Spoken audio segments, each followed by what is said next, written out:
The first thing I do is write down some formulas. I hand you out a blank test. You're doing it by your memorization, so you're not cheating by doing that in any way. The first thing I do is say, okay, so these are the things I need to know. Arithmetic and geometric sequences. I need to know explicit and recursive formulas, correct, everybody? So you have your formulas worksheet, but once again, we need to have these memorized. So I would write down arithmetic sequence, and then I would say a recursive formula. Now, a recursive formula is a formula written in terms of the previous term. So that would be a sub n. To find any term in an arithmetic sequence, you take the previous term, and then you add the common difference. Correct, everybody? Common difference. We're adding 2 each time to be plus 2.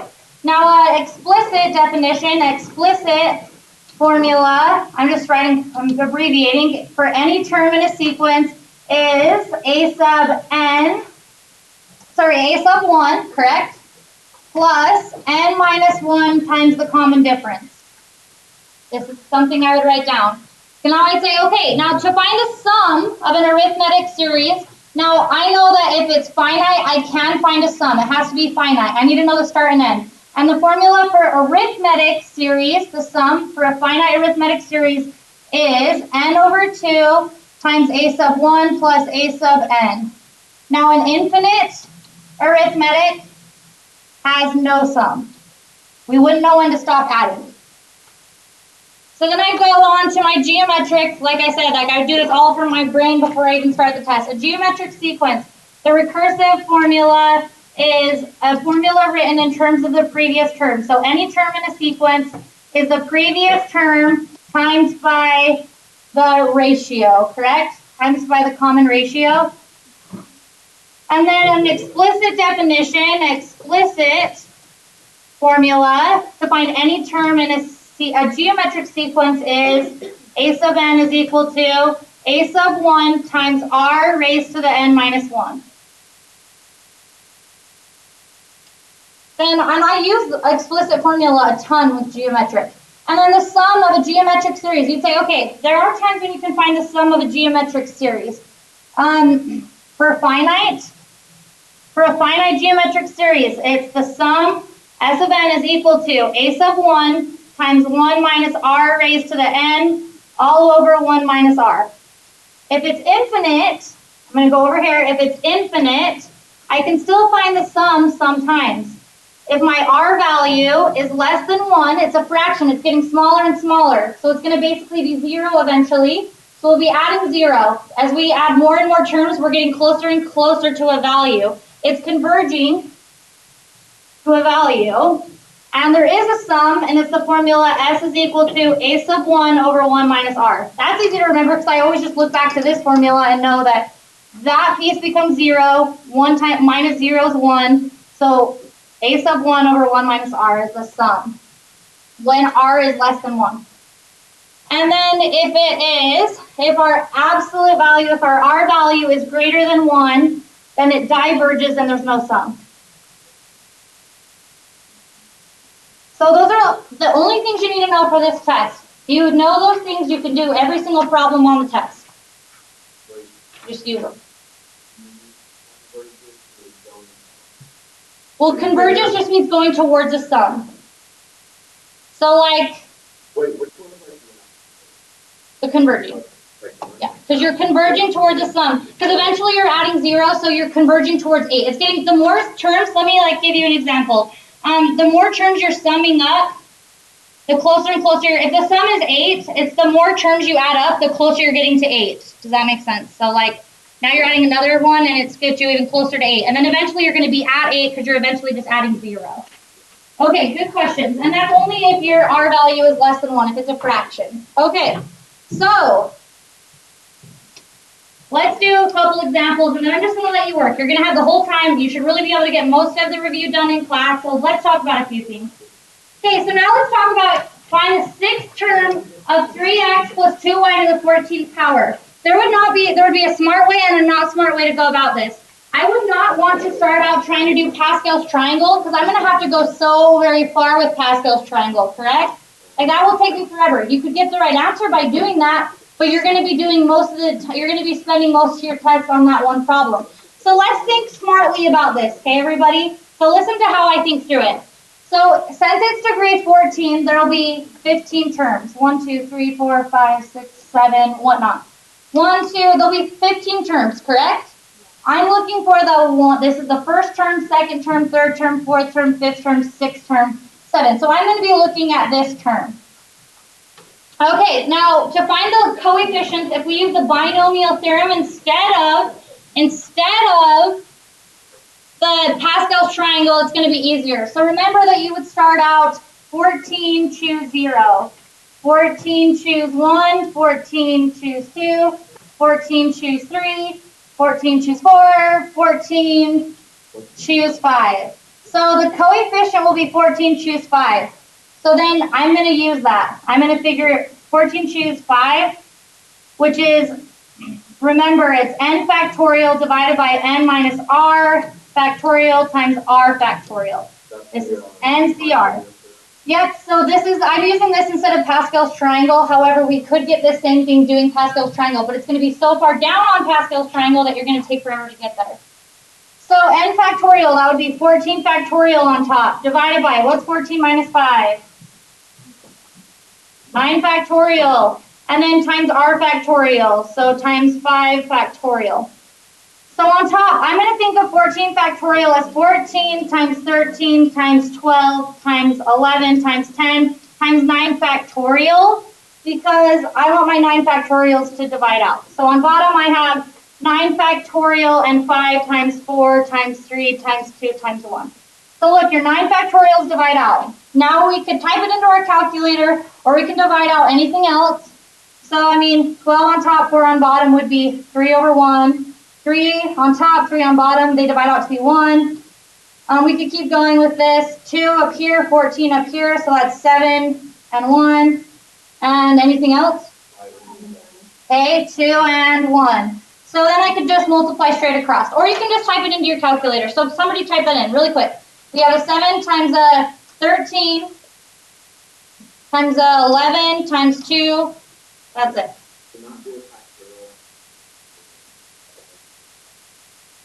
You're having to show all your work on the test to get points. 7 times 13 times 11 times 2 was left over. 2002. 2002. So that was the leading coefficient pretty much, but we've got to go a little bit further here. So as you can see, that was a huge one. And now we have to actually be careful here, because our front thing is 3x, our back thing is 2y, correct? So we've got to see what degree these are at. So starting with 3x, this would be 3x all to the 14th, correct? And this will be 3x to the 13th, 3x to the 12th, 3x to the 11th, 3x to the 10th, 3x to the 9th, correct? Did you guys see what I'm doing there? So not only do I have 2002, I also have a 3 to the 9th. So times 3 to the 9th. And then we'll have our x, but it's asking us the coefficient. Do you guys get what I'm just focusing on the number part? Because it asks for the coefficient. Now, 2y is our back thing. So remember that this one, the values count from 0 up. So this one is 2y to the 0, 2y to the first, 2y to the second, 2y to the third, 2y to the fourth, and then 2y to the fifth. So we also have a 2 to the fifth. And then obviously we'll have x to the 9th, y to the fifth, but I don't need those to ask the coefficient. So now we would type into our calculator. Everybody, let's type it in for fun. This is a huge one I made up, so we'll see how your calculator reacts. 2002 times 3 to the 9th times 2 to the 5th. It's going to be it's going to be huge. What do you get? Like, all type it in. I'm curious. Yeah, you just read it better than I could read it. I don't have to think about that. So yes. Okay, so we have 1, 2, 6, 0, 9, 7, 1, 7, 1, 2. That would have been our leading coefficient. So working backwards, decimal, yeah. Yeah, you did read it right. Very good. Okay, that would be your answer. Okay. Wait. Yeah. So yeah, there will be one like that on the test. Don't do the Pascal's triangle for that one. It would have been too hard. Do NCR. Well, it just said what's the lead. Oh, what's the sixth term? Oh, I read this wrong. I thought it was what's the sixth coefficient. So because it says term, we should put an x to the 9 to y to the 5th in there. What? No, sorry, that just couldn't fit in my circle. That's just at the end. Okay. I should have read that more carefully. I thought it said the sixth coefficient. Okay, perfect. So looking at this one, I would use Pascal triangle for this one because I got to do all of the terms. I would not do NCR for this one. Why am I using Pascal's triangle? Because I need all the things. So it's degree 3. So let's do Pascal's triangle. We build it by putting in our ones. Add straight down, you get 2. We're going to row 3. This is 0, degree 0, degree 1, degree 2. We need to go again, so we put a 1, a 3, and a 1. Degree 3 has 4 terms. That makes sense. So those are our coefficients. 1, 3, 3, and 1. For now, those are our coefficients. Then our front thing is 2i. So this will be 2i to the 3rd, 2i to the 2nd, 2i to the 1st, and 2i to the 0. Counting backwards, we have, careful, there's a negative 3x. We have negative 3x to the 0, negative 3x to the 1st, negative 3x, did I miss something? Nope, squared, and then negative 3x cubed. Check a couple things. Are they all degree 3? Degree 3, degree 3, degree 3, degree 3. Okay, we've done this right. Now we've got to simplify it correctly. So, negative 3x to the 0 power is 1. We have 2i both to the 3rd. Isn't 2 to the 3rd 8? 8i to the 3rd. Now let's think about this, guys. 8i squared times i. Why do I always put it in terms of I squared? Because I know what I squared is. I squared is negative 1. So this is really negative 8i. Does everybody see why? Negative 1 times 8 is negative 8 times I. Always fix it in terms of I squared. Anytime you have I to anything other than 1, I or I2. So we have negative 8i. Moving on, I'm going to put an underline so I can combine like terms in a second. Now careful here, we have 2 to the 2nd power, which is 4. 4 times 3 is 12. 12 times negative 3. Negative 36. Now we also have an I squared. Did I make an error? And then we also have, that's it, okay? No, we have an x. Okay, so that's really positive 36 x, correct? Negative 36 times negative 1 is positive 36. Moving on to this piece. Negative 3 to the 2nd power is positive 9. 9 times 2 is 18. Somebody, 18 times 3. 54, then we have an I, and we have an x squared, right? Don't we? Okay, so we have plus, yep, we do. So then we have plus 54x, or 54ix squared. Okay, we can't combine anything yet. And then this next one, negative 3 to the 3rd is negative 27. Negative 27 times x cubed. That's an x cubed. That's negative 27x cubed. So let's look here. Negative 27x cubed. In this particular problem, we couldn't combine any like terms. So we could put it in standard form. Ding, ding, ding, ding. Reorder. Did everybody see how that one worked out? A lot of times they'll have like terms that combine. This example did not. I chose to use Pascal's triangle because I needed every single term. That would have been, that's why I chose Pascal's triangle. Okay, now this is the hardest part for people. I'm not going to say on the test, this is arithmetic, so use an arithmetic formula. You're going to have to determine that. So can I go on to the next example, or do I need to push pause and let people write? I can do that. Okay. So everybody look at these examples with me, please. And I want you to determine, is this arithmetic? What is this asking us to do? So first of all, the sum sign means sum them up. This is a series, correct?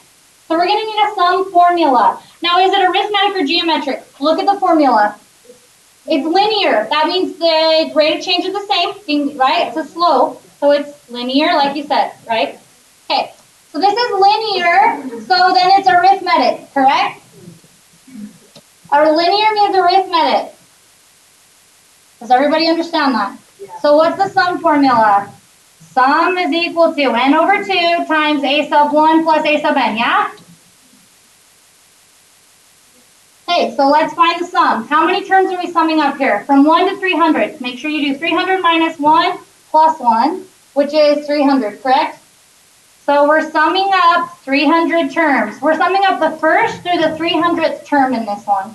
The first through the 300th term. That puts us at summing up 300 terms.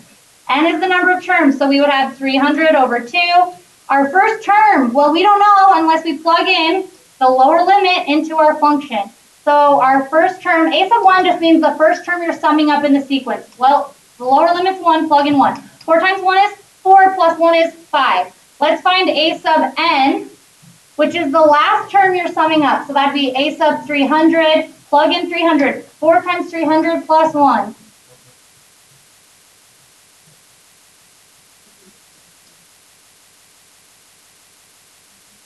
Very good.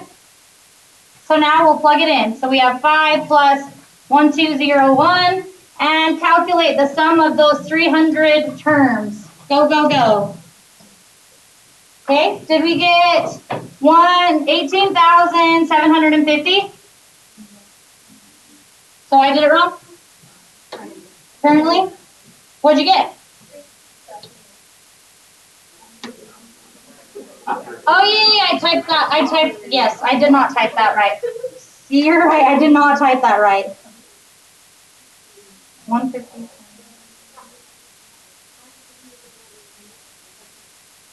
Okay, yeah. 180,900, yeah? Okay, there we go. Perfect. So now looking at this next one, guys, notice it's the sum again from 1 to 400, but it is not arithmetic, it's geometric. We're multiplying by 3. So that would make it geometric. So you'd say, is it finite? Yep. We know the starting, we know the ending. We're summing up 400 terms. It's geometric. So the formula I'd be using is the sum for a finite geometric, which is a sub 1 times 1 minus r raised to the n divided by 1 minus r. So the sum of 400 terms is equal to a sub 1. We don't know without plugging in our lower limit. Plug in 1. 1 minus 1 is 0. 3 to the 0 is 1. So our a sub 1 is 4. Do not just assume it's always going to be that. Plug in your lower limit. And then we have 1 minus, our common ratio is 3. So 1 minus 3 raised to the 400 power divided by 1 minus 3. So the sum of those 400 terms is equal to, it says overflow, so your calculator can't do that because it's too big to put in your calculator. Yeah, so we could just change that to maybe the 40th power. That's a good idea. The 3 is the factor. So let's say you didn't know what you were multiplying by. You could find the first 3 terms, plug in 1, 2, 3, and then see what you're multiplying by each time to get from one term to the next. Does that make sense? But that's what we're multiplying by, right? 3. And then this will be how many times we multiply it by. Does that make sense? So our ratio, which means the comment what we're multiplying by, was 3. Good question. Does 40 work? Sweet. So that was just, like I said, I made up the problem and I was just going for it. So if it was 40, if we were summing up 40 terms, okay. So did you get 2.4 times 10 to the 19th? So 2.4, we put out all the decimals though. We won't be lazy on the test. I'm being lazy up here. We write out all the decimals times 10 to the 19th, and then that's technically, you'd move the decimal 19 places, a huge number. Okay. Okay, last examples. Looking at these, can we or can we not find the sum? If you can, let's find it. Looking at this one, is it finite or infinite? Infinite, 0 to infinity. We don't know the end. Okay, but there are certain infinite series that we can find the sum of. If it is geometric and if our ratio is less than 1, correct? So could we find the sum of this infinite one? Yes, because 4 over 6 is less than 1. So we can, yes, it converges. And we're going to use the formula for geometrics that converges. A sub 1 over 1 minus r. So a sub 1, plug in 0. So that would be 3 is our first term. And then 1 minus 4 over 6. We should all practice typing it in because typing it in is half the issue. 9. The more terms we sum up, the closer and closer we get to 9. So we're converging to 9. Okay, look at the next one. It's infinite, 1 to infinity. Can I find the sum of this? It's geometric and negative 2. We look at the absolute value. 2 is greater than 1. So this one is diverging and there's no sum. Okay, next one. This is an infinite series and it's arithmetic. Can we find the sum of an arithmetic series? That's infinite. No sum. And looking at this one, 0 to infinity, it's infinite. Is it geometric? Yes. Can we find the sum? No. 3 over 2, right, is 1.5, which is greater than 1. So this one has no sum, it diverges. Okay. That's basically everything we learned in a nutshell in this unit, for the most part. All right. Finish the test review. Make sure you check all your answers with me today in class, and my key is on my website. If you do not understand fully even one problem, please come get help.